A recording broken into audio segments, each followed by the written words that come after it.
Now I do. Oh, there we go. I had us up. Now we got it. That's what I saw. It's like I saw us, and I was like,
Hey, welcome everyone.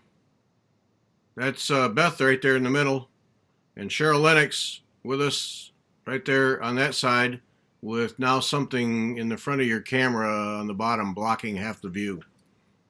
Oh no. So it's very exciting. Oh, and real funny, Shelley. That fixed it. Yep. Did I Real. fix it? Yep. Real funny, Okay. Shelley. Just real funny. Yeah. Okay. Yeah. You just have your laughs, Shelley. Go ahead. Just get them all in. Real funny. Yeah. Okay, so Cheryl is going to. Well, we got a lineup tonight. It's going to be fun tonight with Cheryl. So let me get through these things, and we'll get to it because we got a rack of stuff tonight. Which reminds me, let me just get to that. There we go. All right, so just the basic announcements. Diane Grick, Silver Creek Samplers, is our podcast guest on Sunday. And also remember, on the 9th of September, Diane will be with us. So we'll have pictures of her designs and maybe even a couple new ones, I hope. We also talked about having 2 or 3 charts that we'll give away that night. So be a full night on September 9 with Diane Grick. So listen to that. Really a good podcast. We had a great discussion about design and how she goes about it and so on and so forth. So that's Sunday, and then the 9th she'll be with us live. And then now remember, and help spread the word, please, Wednesday the 2nd, 8 o'clock, is when we'll have the tour of the Secret Garden along with the artists from Australia. So that'll be at 8 o'clock, and I'm looking forward to that. That's going to be fun. So we'll get to talk to the artists and the whole bit. And if you weren't here Wednesday night, thanks to everyone who was able to donate. Fiber Talk you guys were able to send to the Embroiderers Guild Galleries $300 to help them with microphone and gimbal and all the doodads that you got to have that actually end up being as expensive as the microphones when you get done to connect it up. So really appreciate all the contributions for those who were able to do it. And of course that will help us Wednesday night and in future ones, because the gimbal, for those who don't know, it's basically a device that makes your camera float. So it makes it much easier for April to hold I don't know why I'm showing you this, because that's what you do. But it makes it much easier for April to hold the camera steady. So we won't have that jiggling around. It should be able to move in and out, and it's so much better that way. And then she has a new microphone now that's all connected up, and so we'll be able to hear her clearer and just be a better presentation all the way around for the tour of the Secret Garden. So join us 8 o'clock Wednesday. Spread the word, please. Let others know. It'd be great to have a really big crowd for that. And thanks to everyone who was able to contribute money to help out with the equipment. Now remember also, next Friday, September 4th, there is no show. Nothing. I'm not going to put up a notice. I'm taking the day off. I'm just taking the day off. So no show. Beth's taking the day off. Jennifer is. All of us. All of us are taking the day off. So no show on September 4th. There will be a podcast on that Sunday, an audio podcast, but no live show on the 4th. And then we'll come back on the 9th with Diane Grick. So don't be looking Friday night, because nope. Machines are going off, and that's it. Done. He's going to finish Royal Garden. That's right, Shelley. Okay, and speaking of that, Royal Garden video is available on at the top of the homepage for Fiber Talk, wetalkfiber.com, and I'll add the one from Wednesday night where Beth was showing us how to do Amadeus. Dagger. Yeah, the dagger. Remember now, Karen Hedberg punch needle classes at Sassy Jack's. And then September 1, Natalie Dupuy's class, Orno A class, registration opens for that September 1. So remember that. And then Allison Cole, and then somebody else she won't talk about as a guest. So you don't want to miss that. If you're interested in learning Go Orno A from Natalie and getting some history and all kinds of things, sewbyhand.com, SEWBYHAND, sewbyhand.com is your address to register. And right on the homepage, she has a video that talks all about the class. So remember, if you're interested, to sign up there. Michelle Gaida, Under the Wool and Willow, if you're interested in the wool applique things. That's all of them. Oh, Wednesday winners, the Avlia kits, Teresa Vickers and Anne with an E McSweeney. And that is a show you need to watch. That is a series, Anne with an E, on Netflix or Amazon, whichever one. That's a good one. Anne of Green Gables. Teresa Vickers and Anne McSweeney were the winners of the Avlia Cats, and they were in the mail yesterday or the day before, so they're already on their way to you. That's it. Unless you have something earth-shattering we have to hear about, Beth. No, nothing earth-shattering. You got anything? Not just today. Anything with just kind of a slight vibration? No. No, sorry. Nothing. All sorry. right. Boring. Sorry. That's it. Then that's all we got. So then we get So that with that, then we're going to quit so I can work on Royal Garden, Shelley. Okay. So all right. So I'm taking Beth off the thing here. Bye, Beth. Bye. Bye, Beth. She'll be here, but she won't be here. So, all right. So this is going to be fun, Cheryl. But now Beth and I have talked many times in recent weeks about the whole creativity and the question, being willing to ask the question, what if? And you are a classic example of what if. You can just tell from your work that you don't hesitate to ask what if and give something a try. Where does that come from? Is that like from childhood, always experimenting? What is that? I think it comes from childhood.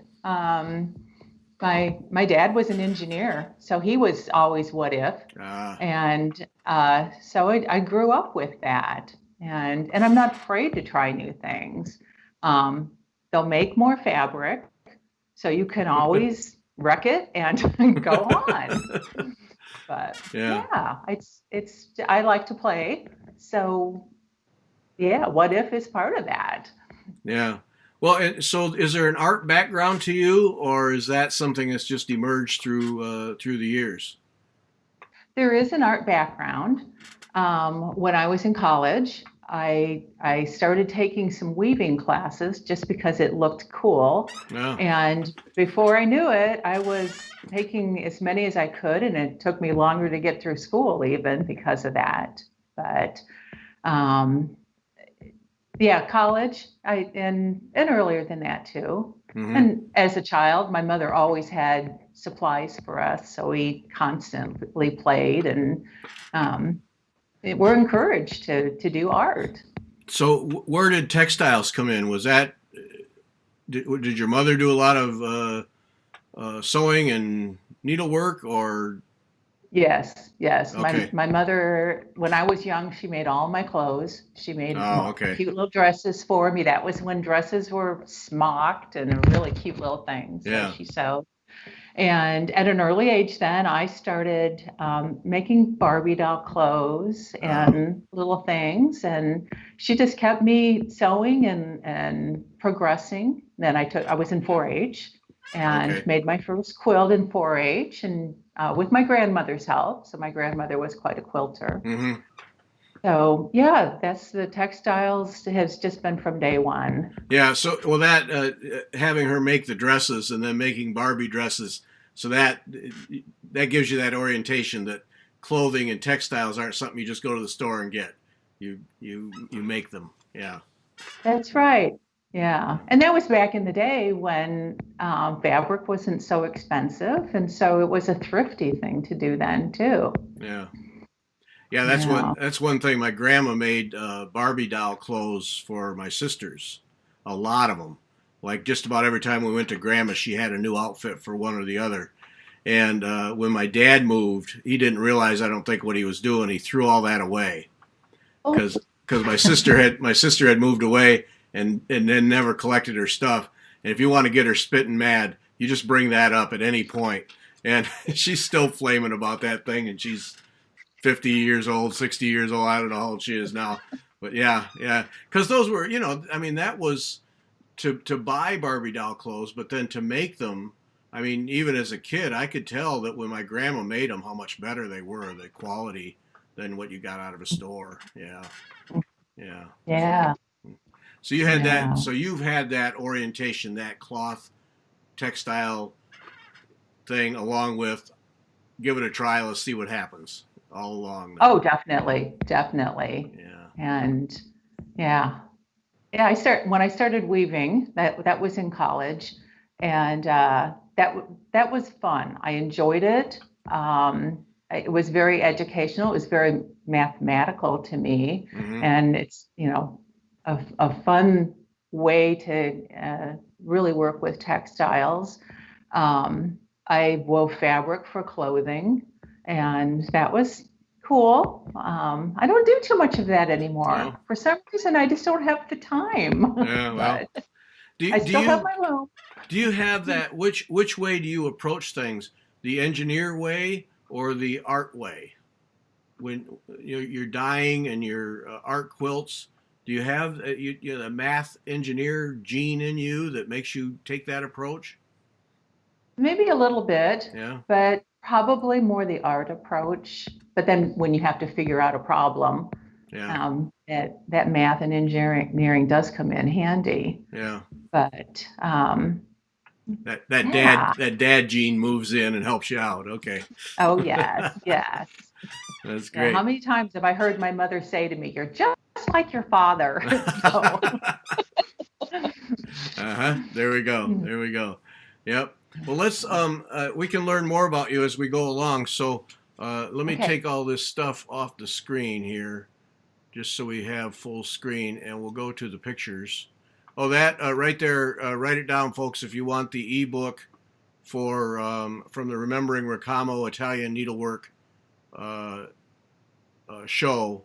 If you want that ebook, there it is, downloads/ricamo.pdf, and you'll get that.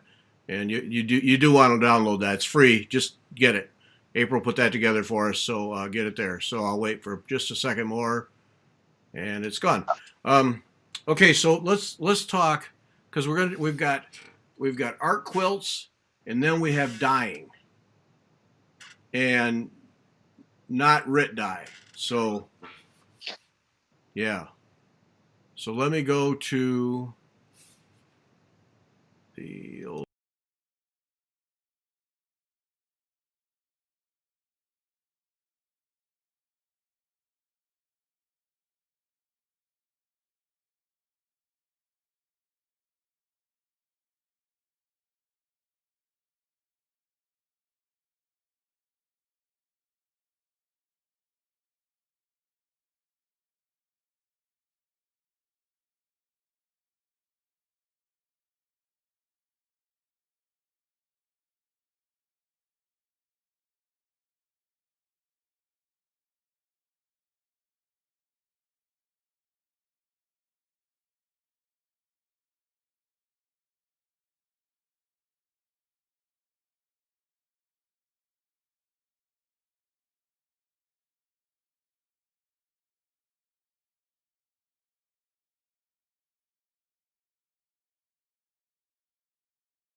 Coming up. Okay, now there's audio. Okay, audio again. Okay. So you can hear me now? Yeah. So we better start all over then. So this is Books of the Bible is your first one, um, which we've already established when nobody could hear that you did that as part of a Bible study through church, which is the best way to do it. Books of the Bible. So how did this come about then? Whoops, darn it. Okay, so just in a nutshell, we would attend a session and the patterns would be handed out for the quilt blocks. And each block represents, on this quilt, represents a book from the Bible. So we started with Genesis and worked our way through. And everybody else did pieced quilts, but I had to do my own thing. So what I did is I drew the pattern out on fabric, and then I used thickened dyes and painted the blocks. Now, as I painted them, I had a plan for how I was going to put them together. So this kind of gets into some of that creative stuff. It seems easy enough to paint those blocks with the dyes. Well, then after I washed them, I realized I'd made a big mistake because they didn't shrink square. Oops. I used my prepared for dyeing fabric, not thinking that it wasn't pre-shrunk. So that became a mathematical design problem that I had to somehow square it up to make it work. And so they kind of are a modified log cabin, and it worked. Sometimes those little oops moments, I think, actually improve what we do. But yeah, this quilt was all painted with dyes. And did you show this Not the yet. No, individual block? no, not yet. Okay. So it's interesting to me because this is, Beth and I have talked about this several times. So then they shrunk, things weren't the way you'd laid them out, but then it's not, in your mind, see, that's the difference is it's not ruined. It's just, all right, this is a different path we get to take to create this piece. Correct. Because somehow I had to make it work so they all fit together, and they did. Yeah. And see, and then you have each of the books, because that was going to be one of my questions does each of these quilt blocks have a meaning in terms of the book of the Bible itself, or are they just quilt blocks and then you assign a name to them? The person who put the program together, it's a quilt shop, I think in Iowa, Oh, the Stitch Tree. She planned it all out, so each block does represent something. She did assign the block and shows a block that would represent it. For instance, Exodus, I believe, if I remember right, is a flying geese pattern. So she was okay. able to work in some meaning that way. Okay, I see. I think the Jonah block actually has a whale on it, or maybe it's a boat. Can't remember now. But Okay, so there is some symbolism in there. Yeah, yes, there is symbolism. that's great. So now I'll show this. This is what the one of the blocks here that you did, so we can see Right. how you painted it. Yeah. So I just drew the pattern on and mixed up the dyes. And with Procyon dyes, I know we'll get into this a little bit more later on, but with Procyon dyes, you do need to use either baking soda or soda ash in order for it to adhere well to the fabric. So I mix that in with the dyes and just brush it on. Keep it wet as long as possible. So I would wrap it in plastic and let it set overnight before I washed it.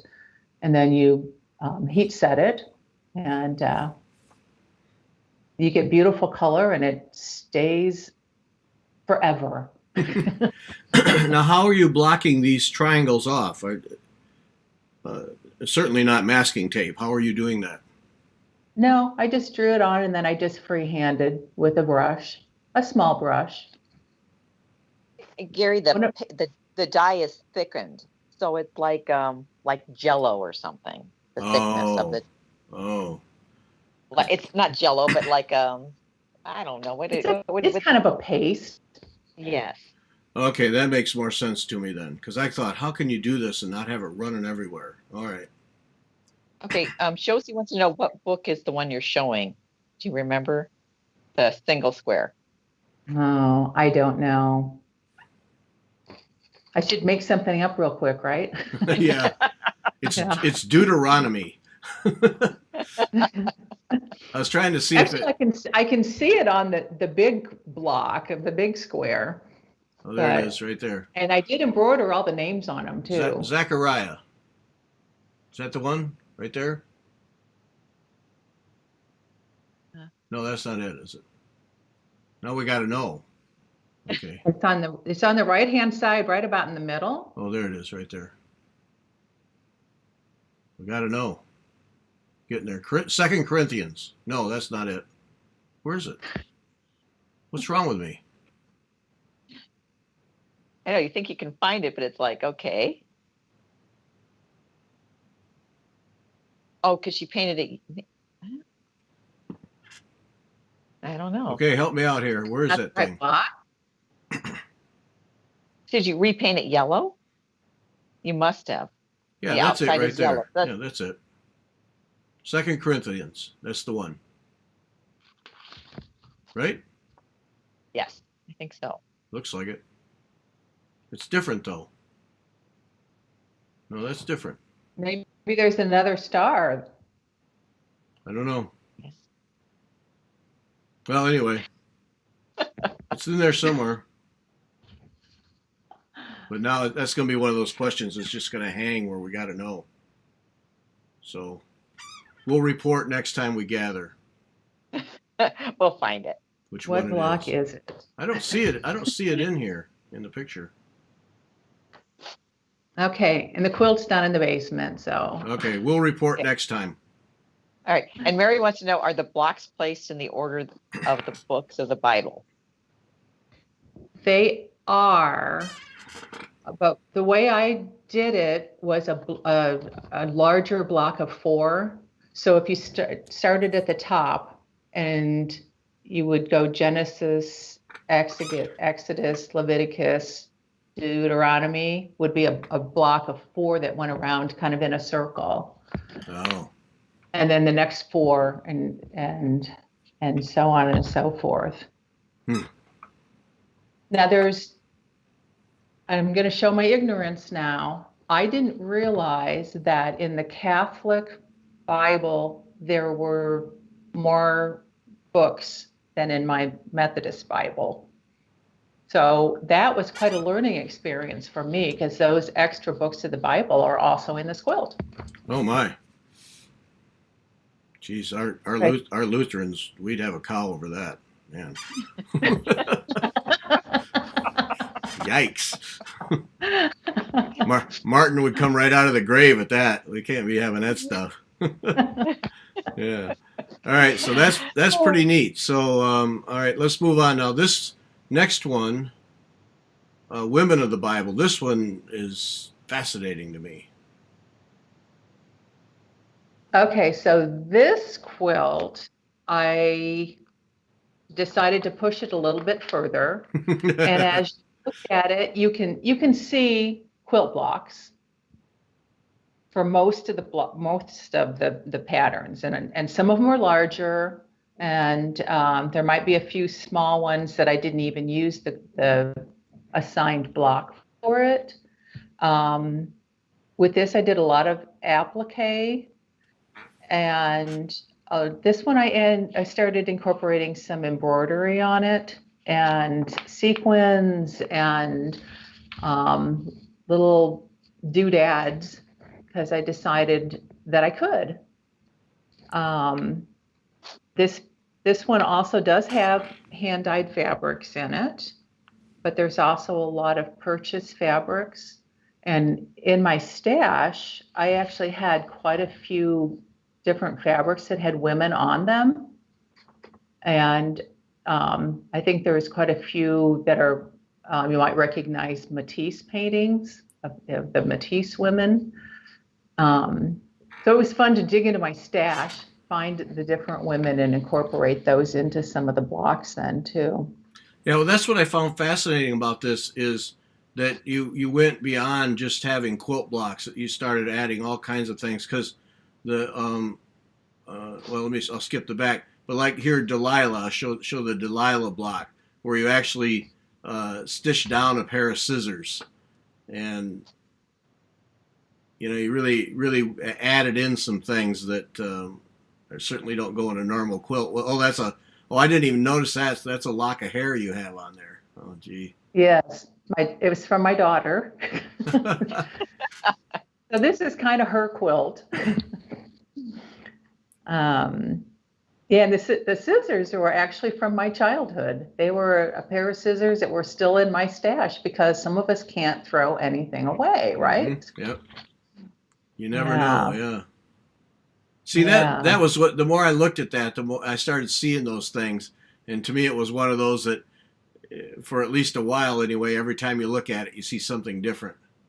Because what is this one here?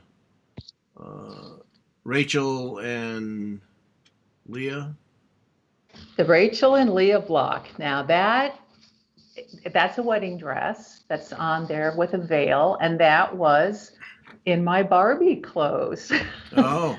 My mom made that little dress, and then I came across it and thought, oh, how perfect for one of the blocks. So I was able to give that dress a little bit of new life. I added some embroidery to it. The pink flowers, those weren't on it to begin with, but But the veil has some tatting on it. That was my grandmother did that.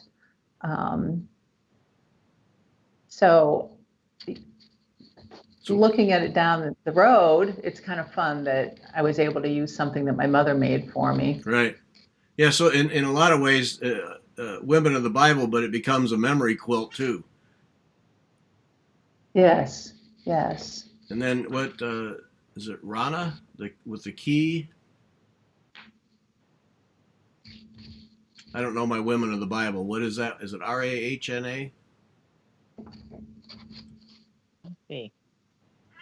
Where I guess I don't have that one on my sheet. Oh no, I went back to the main quilt. Sorry. Oh, okay. Rana. I don't remember that one. It's got the Where did skeleton it key go? on it. See, Um, you forget after time. Yeah, yeah, that's all right. yeah. But it's just all kinds of fun Oh, things. okay. Is it the gal who is the lady who um put the red thing on the so at Jericho? Because you got the key. That's what I'm thinking. That's not her name though. It looks like Rahna, but maybe I can't read it. That's what it looks like to me, and I'm like, who is Don't know. Oh no, now I have something else I Now have to there's look two. up. There's now we have homework. Now we have homework. Yeah. that? Oh, homework. Yeah. Okay. Two things to report on. All right. Okay. Well, that's just neat. So, and it's fun that then you started adding other needlework techniques into this too. So, Yes. And I have to admit that before I started doing all of the stitching that I've started doing, I knew how to do a running stitch. That's all I could do. okay. So it's really good to have a mentor and somebody who pushes you and has ideas and emails you. And thank you, Beth, for pushing me. Says, here, you need these threads. Oh, and it was Rahab. I bet that Oh, was okay. Rahab. Okay. Rahab. Rahab with the key. Okay. I'm thinking so. What do you think, Cheryl? Do you remember? You probably don't remember, have no clue. I don't. Remember. I'm useless on that one. So, okay. All right. Still some homework. Okay, but let's talk about the back now. The back is some of your dye work. Yes, that is those fabrics are ice dyed, and that is something I think everybody becomes fascinated with. It is so easy, and you always end up with just something super interesting. Um, Ice dyeing, should we get into that right now Sure. real Go quick ahead. since Sure. we're there? Sure. Mhm. Okay. Um, what I do is I soak my fabric in soda ash. pH up is what I use for like for swimming pools or hot tubs. I just buy the pH up, soak it in that, bring it out, and then I layer in. I have a glass jar that I like to use or a vase so I can see what's happening in there. But I'll layer up ice and or fabric and ice, and then sprinkle on dye, and then do another layer and another layer until I've got all the fabric in. Cover it up and let it melt. And then the dyes, as they drip and fall down onto the fabrics, separate out into the different colors.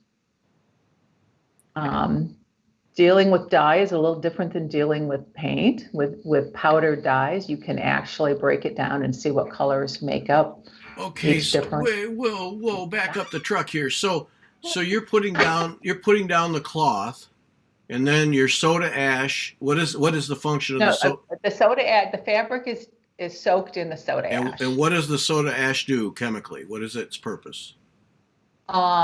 It raises the pH so that the dyes adhere to the fabric. Okay, and then you're putting ice down, and then you're sprinkling the dye over that, the powder over that, Yes. and then we get the chromatograph effect Like if you were to put a drop of ink from a felt pen on a piece of paper and put water on it, it'll separate out all the colors. So you're getting that happens to the powder as it mixes with the ice.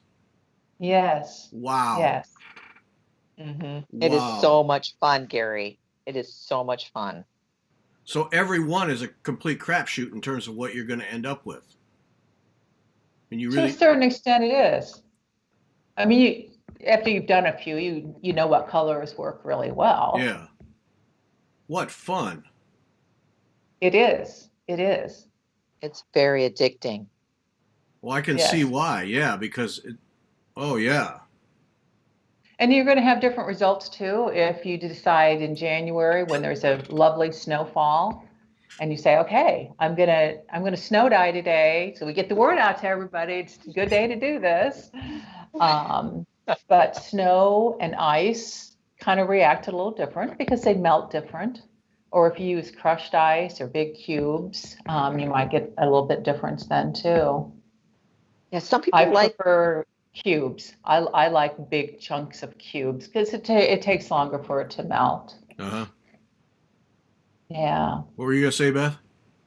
yeah, and some people like they go to like and they get the real fine ice from like Sonic or something, and that you get a totally different effect than with, you know, than the ice from that I have from my ice machine. It's really neat.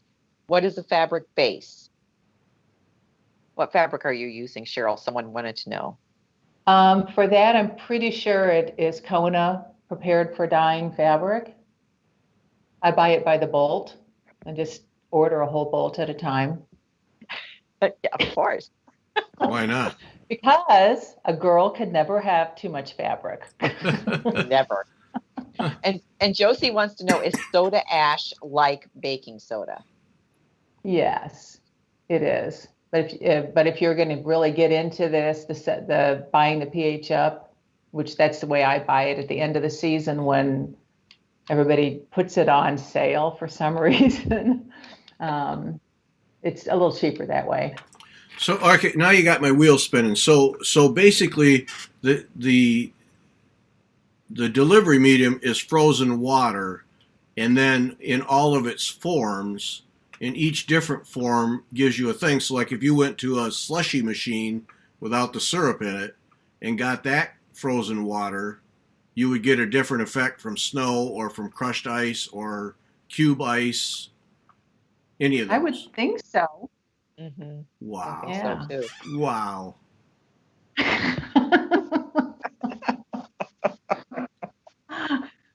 Yeah. That's too much fun. And you know these are amazing. The designs you get out of them and the colors. Wow.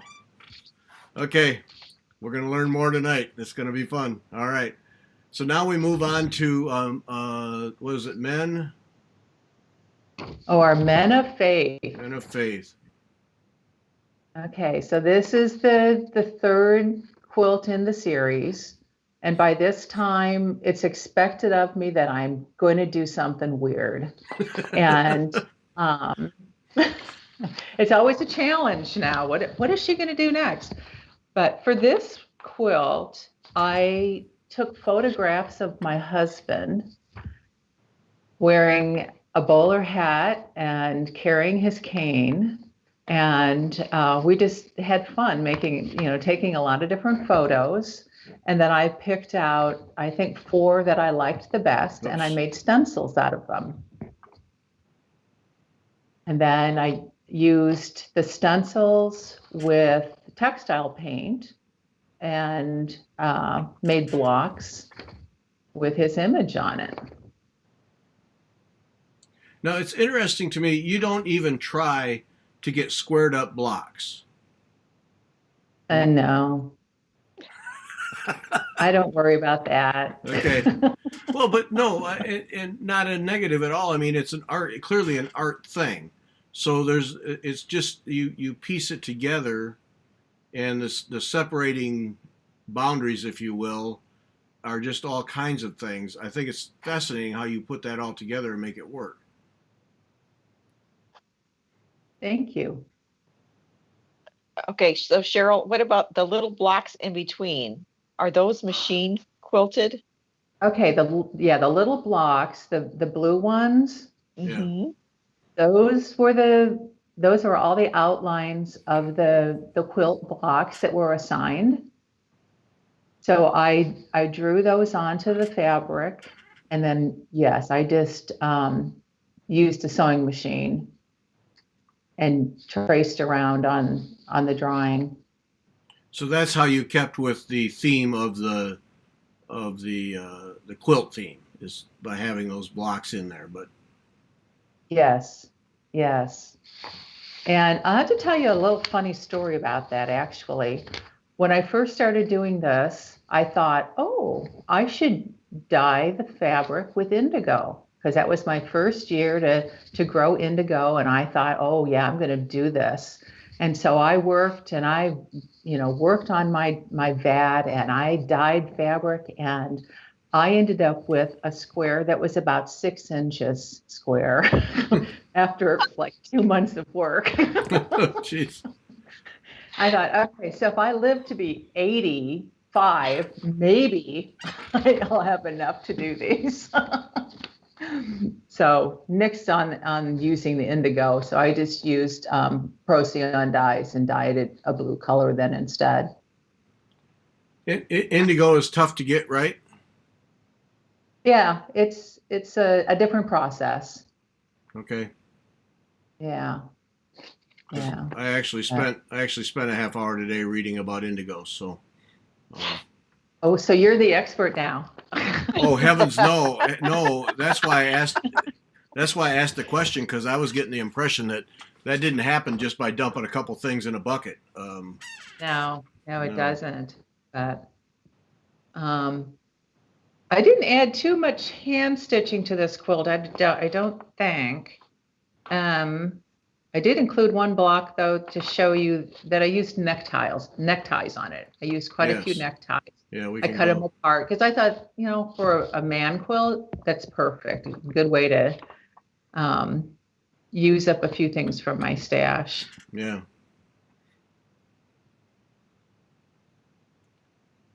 But It trying to is. make it more manly looking, so I used fabrics in it that I thought looked more masculine. Mm-hmm. Fascinating. Okay, now this next one then is sea glass and sunshine. Now, there's all kinds of things Okay. going on in this thing. This quilt was part of a challenge on Instagram, and it was 80 days around the world or something project. So that you did something every day with the goal of it at the end that you've expanded your horizons. So each day I did a small block, and at the end of the 80 days, I decided I needed some larger pieces to go with it. So I continued on and made some larger ones and eventually pieced it all together. But yeah, this one has tons of stitching, tons of beads, and it was a challenge to me to do that. And the name of it, Sea Glass and Sunshine. Sea Glass was actually the name of the dye, and I think I got that from Dharma Trading. And the yellow is actually a daffodil, but to me, Sea Glass and Sunshine just worked together. So tried to make it look sunshiny. So, all right. So then, talk about the dyes in this thing here. So we've got. Let me back up so people can see the whole thing. So we've got the yellows. That was all daffodil dye. It's called Daffodil. It's Okay. a color selection from Dharma Trading. Okay. And I liked it because it was bright. I used some other yellows with it too, otherwise it would have been terribly bright. But there's a little bit of, I think mustard is my other go-to color that I use probably way too much. But most of it's, dyed or over-dyed fabrics. Sometimes it's a purchased fabric. You don't like it, but you decide, I'm going to over-dye this with something else and change it. Mm-hmm. So there's some of that in there too. There's a lot of doilies and they take the dye wonderfully. And I think that's because they've been washed a zillion times through the years, and so they really take the dye well. Is that what helps them? Is multiple washings? What does it just take the anything extra out of the fiber? Yeah, if there's any kind of a finish on it, you want to get that off if at all possible. Now, when you put this together, did you were doing it block by block? Did you have some plan in your head, or did you just let it evolve as you went? I kind of had a plan, because I wanted the yellow to kind of represent sunshine, but I didn't want it. I didn't want to curve it. I didn't want to make it too sunshiny, and the having the sea glass down below seemed like a logical thing to do Mm-hmm. for like an ocean. But for balance reasons, it needed some blue at the top then too. Yeah. Yeah. Yeah. Cheryl, talk about the big butter, not the one that's the fabric, the one on the right hand side that, Oh, this in the yellow? yes. Okay. That one I used some thickened dyes and some shelf brackets. So I put the shelf brackets down, Okay. the decorative shelf brackets, and put the fabric on top of it. And then I used a flat brush and gently brushed the thickened dye on top of the shelf bracket and made a butterfly. So, It's, oh, go ahead, Beth. I'm sorry. I was going to say, what Cheryl does is she takes ordinary objects, things you have around, and she says, okay, what can I do with this? Mm-hmm. I mean, who would have gone and bought a shelf bracket and said, okay, I'm going to go print with this. I'm going to go use it in my dyeing. Yeah. Sorry. Well, I'm just trying to take this all in. There's so much going on in here because the doilies are obvious, but then like the shelf brackets. Yeah, you start to see that, but then you see how it works in the piece, and you can see how somebody with more vision than I have could see that as butterfly wings. But it's just fascinating to me all the things that go on here, and then make a piece that works. And I think too, Cheryl and I have talked. She's been doing these challenges for a while. Can you kind of discuss how the challenges help with your creativity, Cheryl? With a challenge, you're doing something every day, and a lot of times I think ahead or even prepare ahead a little bit. So like in the case of working on this particular quilt, I maybe would say, okay, this whole week I'm going to work on little yellow blocks. And so I keep a basket of yellow threads and beads and all my supplies together. I may go ahead and layer up a few pieces of fabric and doily or lace or whatever it is I'm going to stitch, so that they're prepared for me. So when I sit down in the morning, and I do try to stitch every morning, just a little bit, and sometimes that little bit becomes an hour or two because you can't put it down. But I challenge myself then to keep up with it and do it every morning, but I try to prepare myself ahead of time too, so that I'm not just sitting with what am I going to do today? So I work ahead. The challenges push you a little bit more to try new and different things. I think that is important to stay creative. Otherwise, it can become very mechanical. So this kind of thing is obviously much more appealing than conventional quilts, where everything is exactly right and precise and points come to points and all those things. This free form approach then allows your mind to just go to work. Yes. Hmm. And then I don't have a problem where I can, if I'm working along and I say, oh, this isn't working, I can just cut it apart and do something different with it. Okay, there's that creativity in there. Yep. Let's go do something else. Okay. All right, now this next one was Hugin. I didn't understand that. What? Hugin. Hugin. Okay, this we have a little bit of Norse mythology here that Odin's ravens, one of them's name was Hugin, and since my grandfather's name was Odin, it just seemed fitting to name it that then.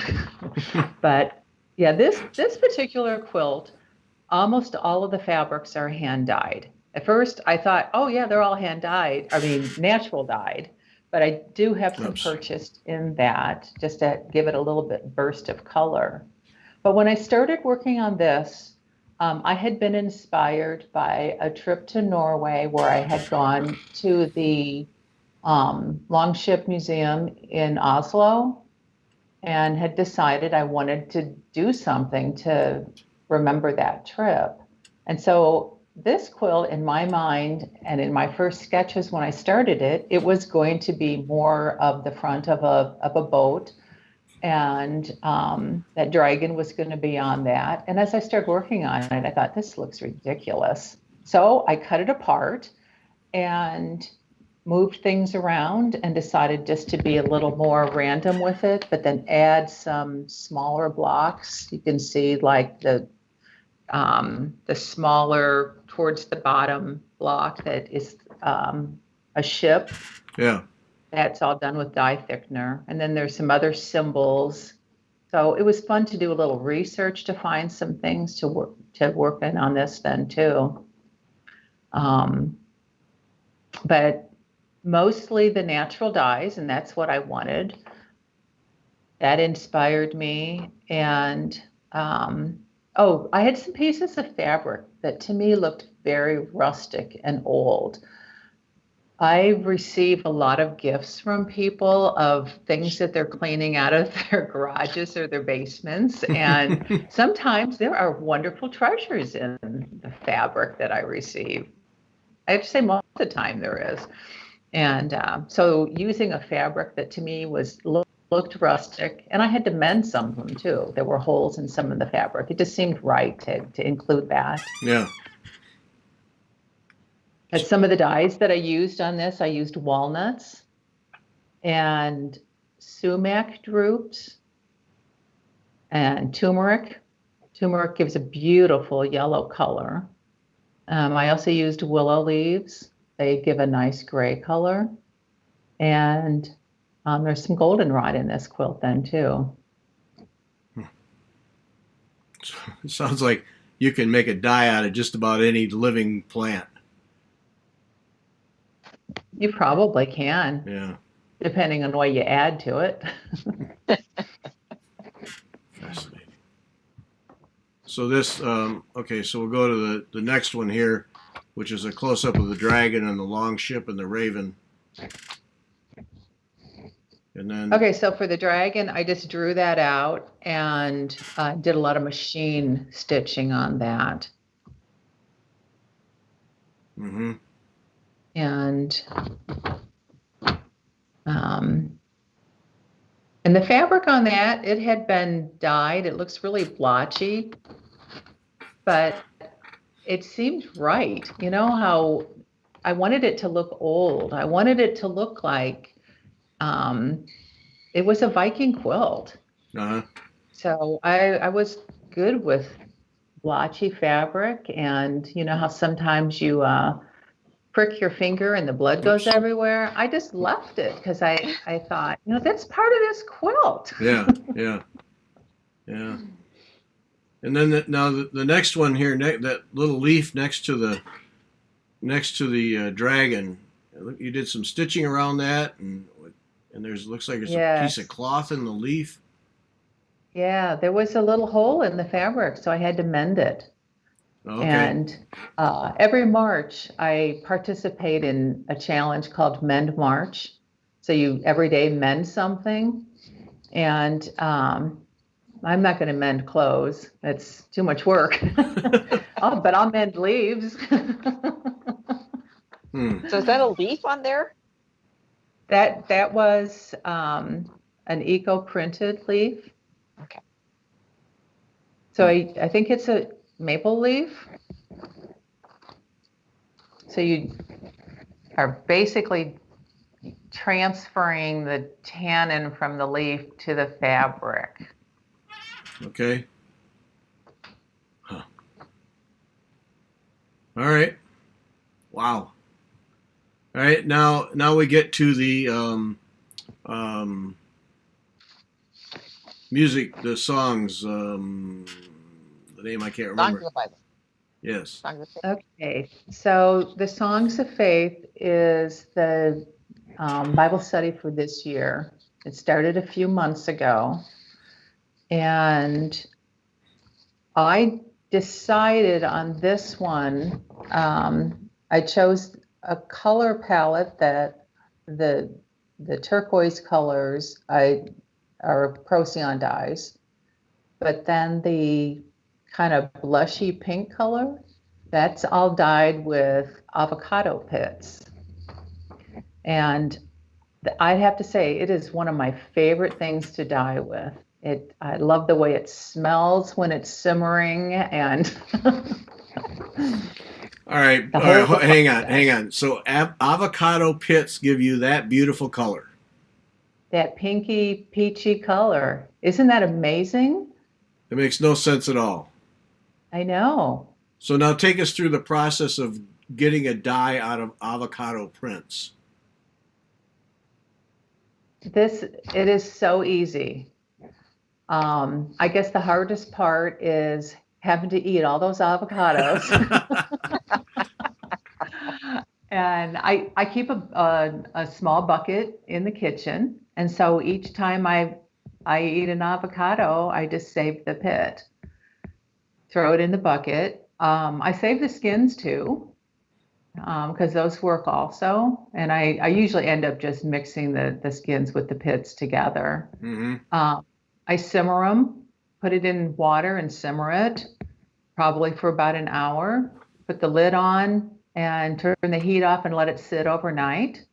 And then the next day, strain the material out of it. And then I have this beautiful dye. Throw the fabric in, bring it up to a nice simmer, let it simmer for, an hour or two.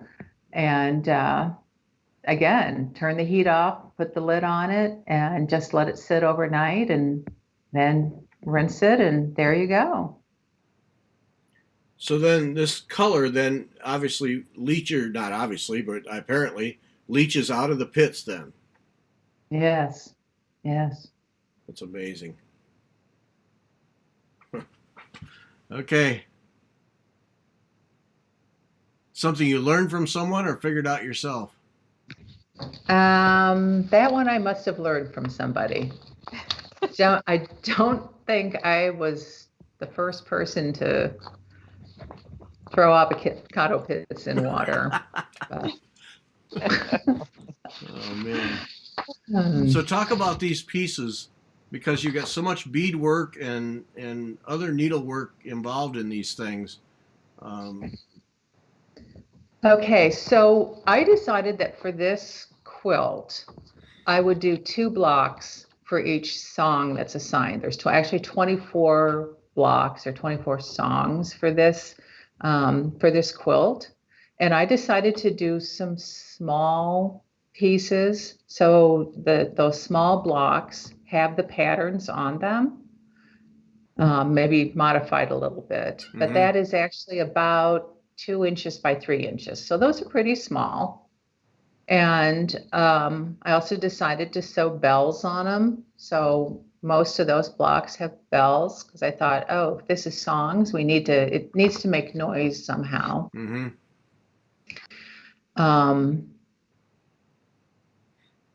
So those are pretty fun and easy to do. But then I wanted to do a larger block for each song and kind of make them symbolic, possibly, if I could think of a way, or maybe Uh-huh. just make it pretty. But so are you on to that second picture then that Yes. shows the larger? Okay, so the bottom one that has the 5 houses on it, that one represents a mighty fortress is our God.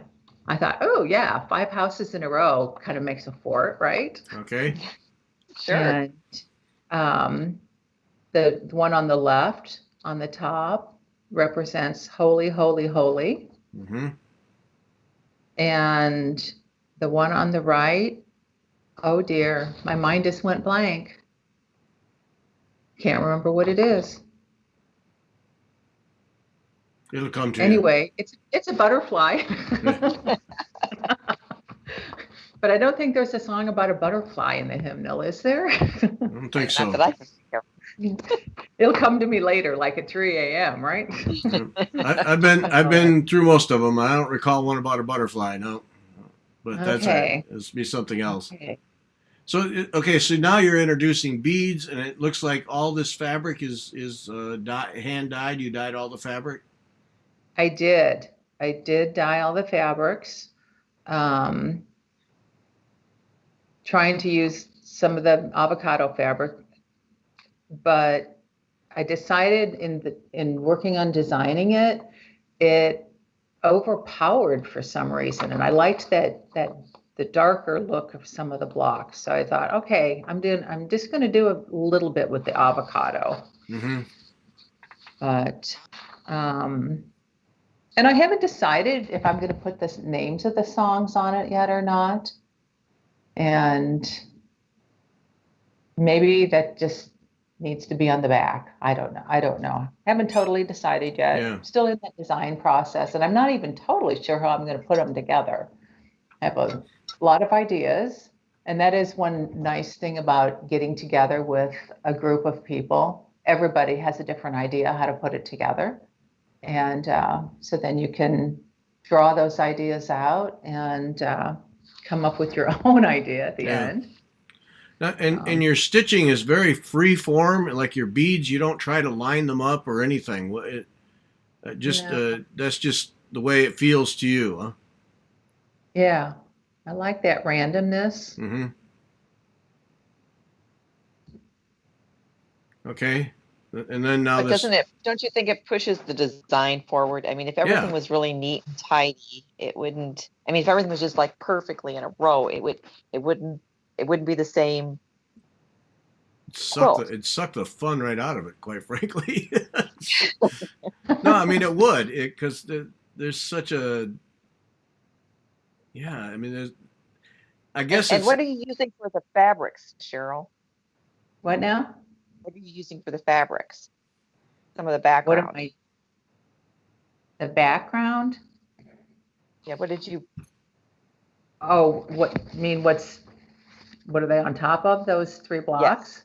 Yes. Mm-hmm. That actually was a little petticoat, like with some doll clothes that somebody gave me, and I eco-printed it, and I really would like to try to incorporate that in somehow. Okay.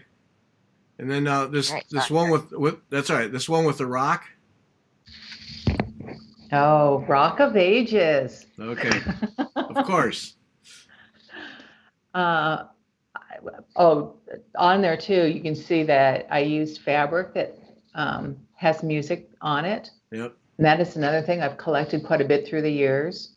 And so, yeah, perfect for this quilt. And that rock was just in my stash. It was heart-shaped. It was perfect. I decided I needed to use that on this. Well done. And then the next one. That one is for the song Blessed Assurance.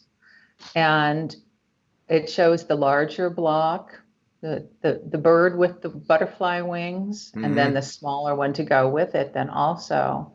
I like to use fabrics that are gifts.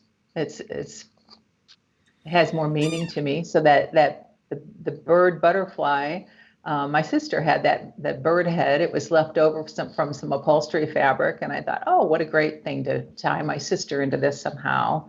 And then another friend, Sue, gave me the butterfly wing fabric, and I think I over dyed it because it was a little bit too bright. But you throw a little brown dye on things, it mutes it off really nice.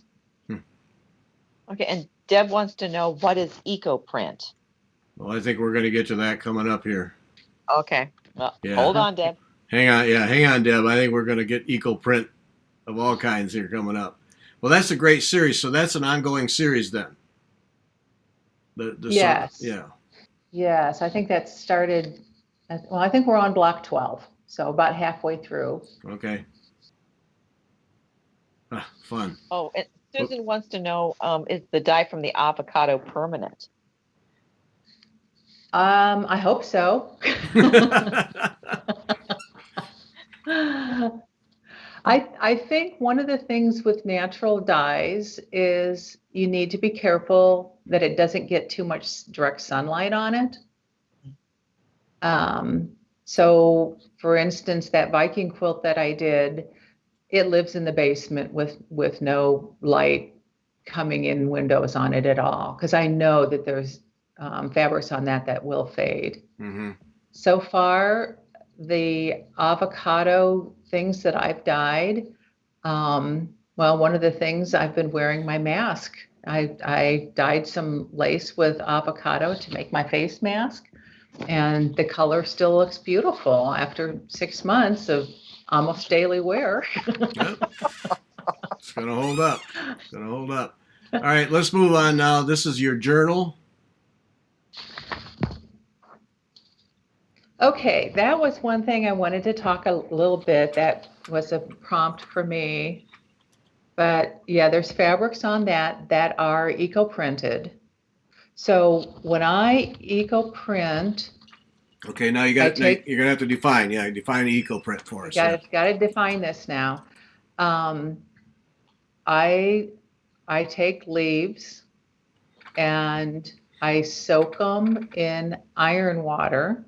So to make my iron water, I use vinegar and water and some rusty metal, and you let it soak. And at some point, you know you've got it because you're starting to get this beautiful rusty water. But so I'll take my leaves, put them in a bowl, pour my iron water on it, let it soak for about 30 minutes, and then lay my fabric out and put the leaves on the fabric and roll it up. And I use little copper tubes that I have, copper pipes, Mm-hmm. and then bind it tightly. And then I steam it for an hour or two and then let it set overnight. And if I don't see color coming through on the fabric, I may re-steam it or just let it set longer. But usually within 24 hours, you do get some luscious color.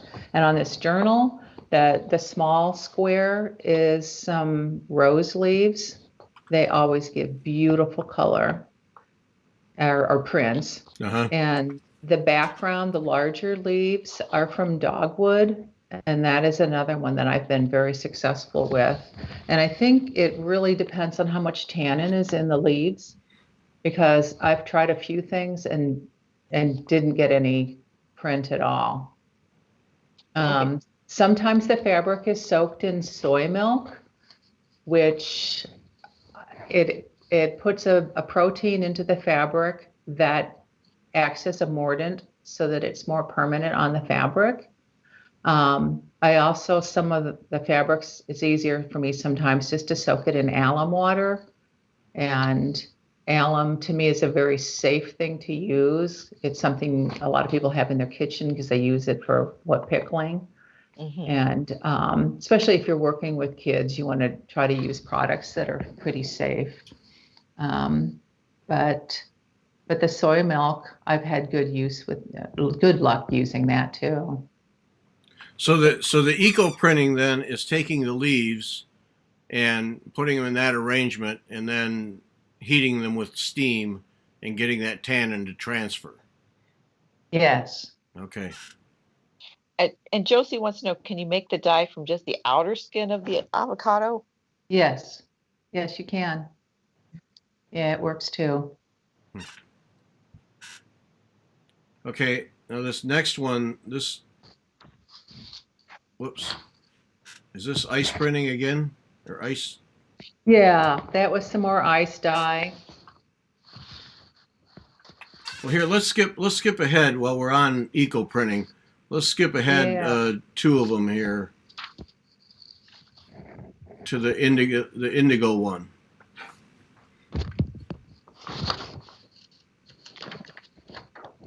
Okay, so you're on the one that has like a top and a yellow piece of fabric with leaves on it? Yeah, yeah. It's got 2, 4, 6, 8, 10, 11 leaves on it.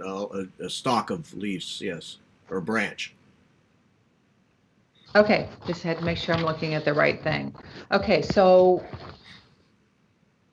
that was an eco print that I took the fabric and I laid some kind of leaves down on it and I sprayed some yellow Procyon dye over it. So I used the leaves basically as a mask. And after I rinsed it, it was super boring. So I decided, hey, let's bundle this and try to add some more color to it.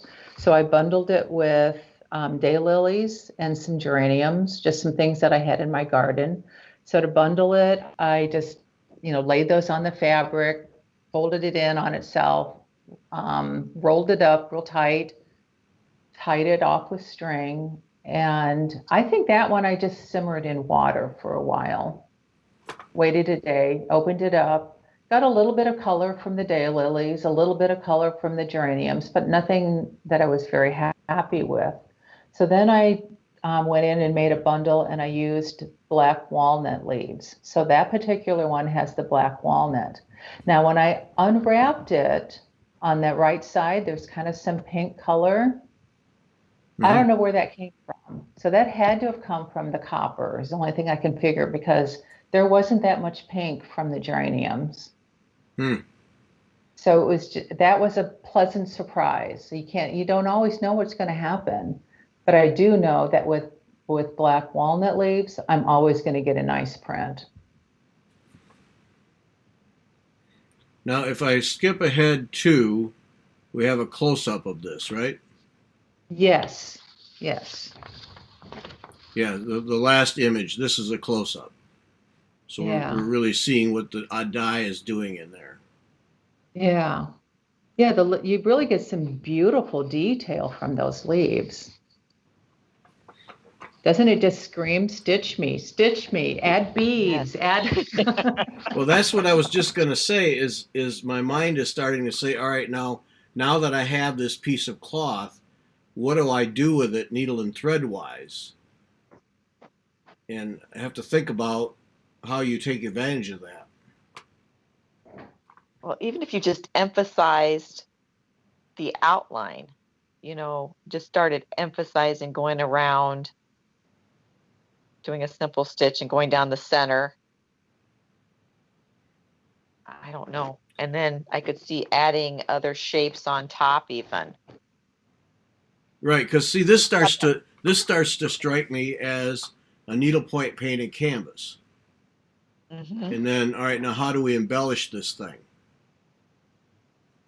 Because yeah, you can, if you think about it a little bit, you start to see, I think, like you said, outline the leaves and maybe use some open stitching to enhance the lines a little bit. And right, like on this close up here, on that bottom left leaf there, where the spine of the leaf is kind of has its own stitches right there where it's separated out. Yeah, you start to see how you might take thread and enhance this thing.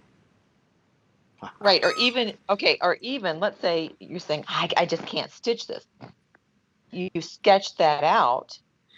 You stitch it on a separate piece of cloth, and somehow you incorporate your eco print with your stitched piece. Mm-hmm. Yeah. And Sandy says she could see specialty stitches used to enhance it. I could, just I could see beads. I could see, doing a whipped running stitch. Yeah. Yeah. Okay. Because this gives you a unique ground cloth, and then so now you start to do something with it. Yeah. Huh. Okay. All right. That's fun. Now I just zapped them all away. So let's go to the one that looks like it's a corner of a handkerchief or something over some indigo pieces.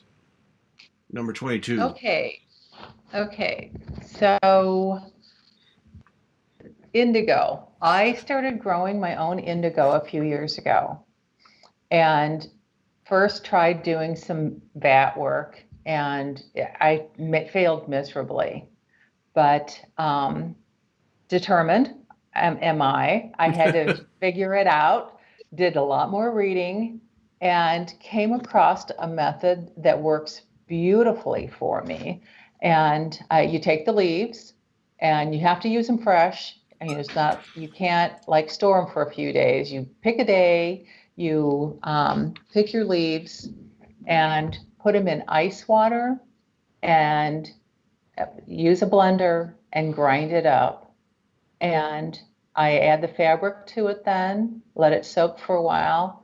Then the cool thing about indigo is when you pull it out of the water, it looks green, and then the oxygen plays with it and turns it blue. Oh. And it's so gorgeous and so fun to play with. So I did some work with that, and I did some cotton. And that bottom piece that looks like a hanky, Mm-hmm. that was with the cotton. And I thought, oh, this isn't very old. I want something brighter. So I read real quick that I needed to use silk.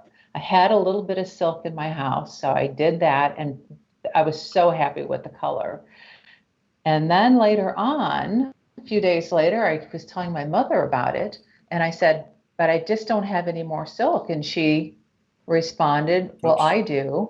And she went and got her wedding dress and a pair of scissors, and we cut up her wedding dress, which gave me all kinds of silk. And I know this would some people would just think that's horrible, but we gave that silk new life. And so that the piece that's behind the yellow that's on the top is actually a little top that I made out of the silk from my mother's wedding dress. So you can see that the difference in the silk dyed and the cotton. Yep. What a difference.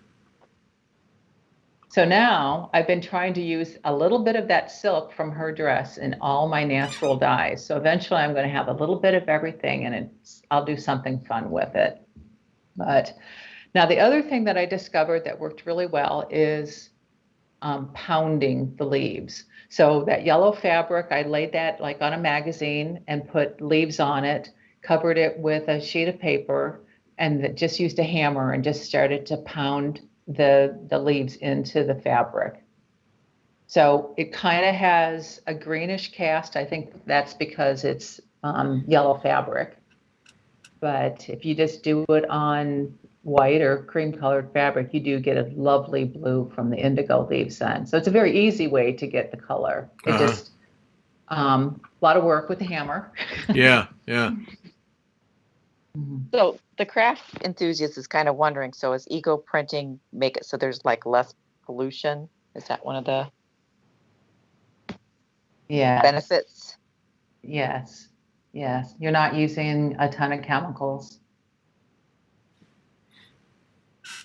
And you're using stuff that's, like the vinegar water or the alum, the soy milk. When you dump that, you're not hurting anything. Right. It's a lot safer to be using, and it's better on the environment. Yeah. Okay, now obviously you enjoy doing the eco prints. Is there some some goal for you in doing these, in that you're trying to achieve something, or is it just the experimentation, trying different combinations to see what happens? Right now, I think it's the experimenting, see what works, what leaves from my own yard work. Because some of them you just don't get anything from. So it is fun to do that. Do I plan a big major piece? I don't know if I'll do that or not. But yeah, you end up with enough experiments in the house. You got to do something with them, Right. right? Well, that's what I'm thinking. Yeah, exactly. You call your friend. Yeah. What can we do with all of this? And then it seems like the plants in the yard are there more for your dyeing purposes than, I mean, you're planting things specifically to use for dyeing. I do. I do. Now, I will say I have a lot of milkweed, and I don't think I can dye with that because I think it would be a sticky, gummy mess. Uh-huh. But I do like to feed my monarchs. But one of the things I planted this year was Dyer's Coreopsis, and it's a beautiful, beautiful golden yellow color, and that was something I had not dyed before. I'm gonna put you back. I'm gonna put you back on screen now Oh, okay. because we've seen all the photos. So Okay. But the Dyer's Coreopsis, that was a new one for me. I also planted Madder, Madder, this year. mhm. And in 3 short years, I'll be able to dig up the roots and and get a red color. That is something that you do grow for red. I've not tried that before. There's another one, Murasaki, I think it's called, is another new one that I planted this year that's supposed to give a purple color. Uh-huh. So with being home this summer, it gave me an opportunity to try some new things and Yeah. expand the garden to have more dye plants. I couldn't believe you used ragweed, and I was A showing goldenrod. or goldenrod. Yeah, I was showing my wife, and I said, now if she gets anywhere near the color out of that, it's going to be worth it. And then you did. Yes. Yeah, Yeah, the color is nice. Yeah. But I also did marigolds yesterday, and I'm thrilled with the color. It is so bright and bold and beautiful. Yeah. And as far as I know, there's no allergies to marigolds. No. Goldenrod, yeah, that you load up on antihistamine to start. Yep. Yep. So, Yeah.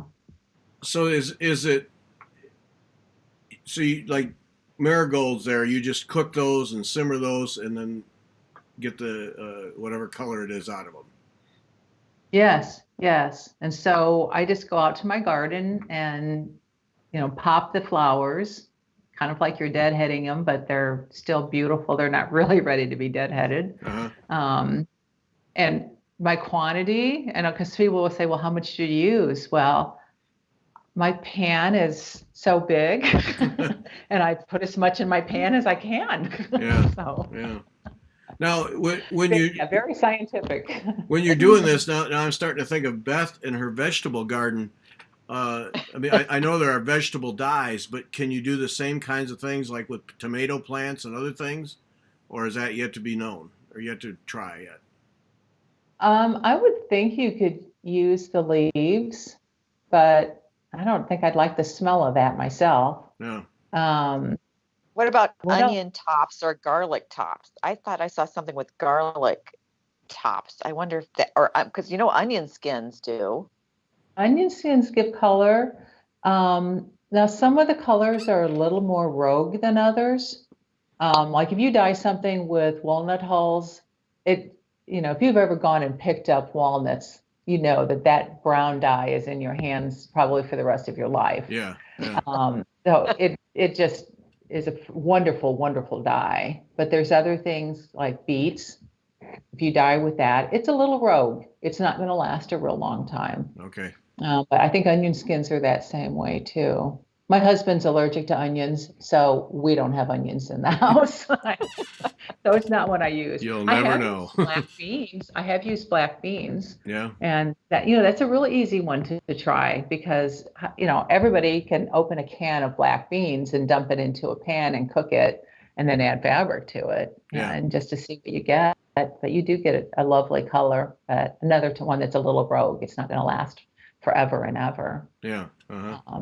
Yeah. I did earlier this year kind of go on a mission of how many things in my kitchen could I use and dye and maybe get rid of some things to clean out the pantry Right. a little bit. Right. And I got a beautiful color from cinnamon.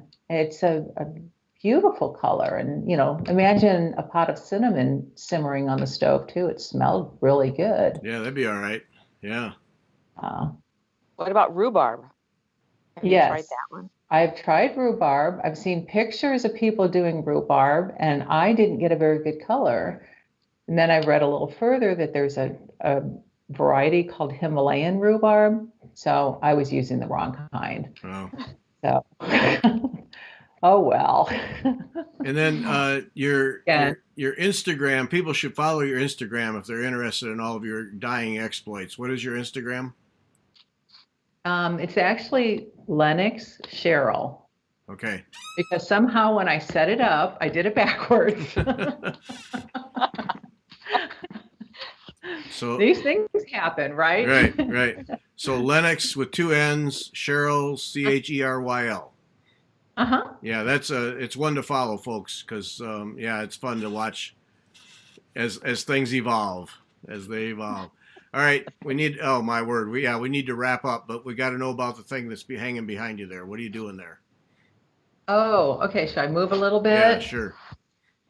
Okay, that is my current project. Oops, there's Beth. Hi, Beth. Just a minute. Okay. I gotta. Can I turn get this me a off. little bit? Is that better? I got to get Beth off the screen here. Okay. Oh, there. Okay, so now we can see it. Yeah.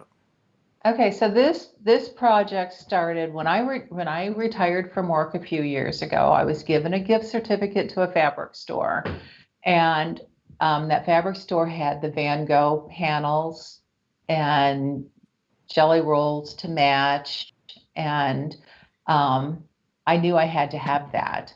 So I just recently was inspired to start working on this Van Gogh piece. Yes, I like Van Gogh a lot. And I'd have to say the Van Gogh Museum in Amsterdam is one of my top places to go to. But so this has been kind of a experimental thing too. The Van Gogh selfies were fun to include on that. Mm-hmm. I sewed a number of different blocks, didn't like them, cut them, made them smaller, decided that the background needed to be more mosaic-y, and that I like the busyness. That style of painting to me was kind of busy, so I think having that background for the design works. Mm-hmm. Yeah. Yeah. So this is getting there. It's getting there. It's getting there. Yeah. Yes. All right. Yes. All right. Zoom back out here. Okay, everybody back on screen now. Let me get Beth in just because we don't want Beth left out. There's Beth right there. Hi, Beth. So sad. So sad. Hi. All right, that was a fun ride. Thanks, Cheryl. That was You're good. welcome. Yep. So Lennox with two N's, Lennox Cheryl on Instagram, and it took me. I spent some time just going through all the things because it's fun to watch you watch them evolve and the different things you try. It really is fun. So, yeah. Thank you. Yeah, good stuff. All right, I think that's going to be it. Thanks to everybody, and we're back Wednesday. We're going to tour in Australia, so spread the word. Join us. Cheryl, thanks so much. It was a lot of fun. Really appreciate it. Thank you. All right, thanks for everybody. having me. Thanks for joining us, everybody. See you next time. Bye. Bye.